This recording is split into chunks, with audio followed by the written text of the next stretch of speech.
Go. Hello friends, ఇప్పుడైతే నేను నటడవు 3 అయితే చూపించబోతున్నాను. లాస్ట్ వీడియోలో నటడవు 2 అయితే చూసాం కదా, ఇప్పుడు నటడవు 3 అయితే చేద్దాం. ఫస్ట్ మనం భరతనాట్యం నమస్కారం అయితే చేసుకుందాం.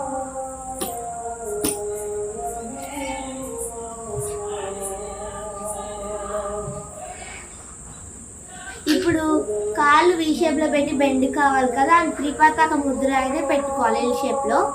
ఇప్పుడైతే చేద్దాం.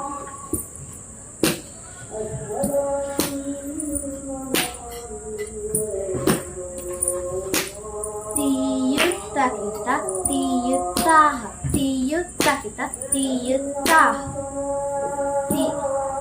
తీయుత్తకిత తీయుత్తాహ తీయుత్తకిత తీయుత్తాహ. ఇప్పుడు కొంచెం ఫాస్ట్గా అయితే చేద్దాం. తీయుత్తకిత తీయుత్తాహ తీయుత్తకిత తీయుత్తాహ తీయుత్తకిత తీయుత్తాహ తీయుత్తకిత తీయుత్తాహ. నెక్స్ట్ వీడియోలో అయితే నటడవు 4 అయితే చూద్దాం. Boy friends.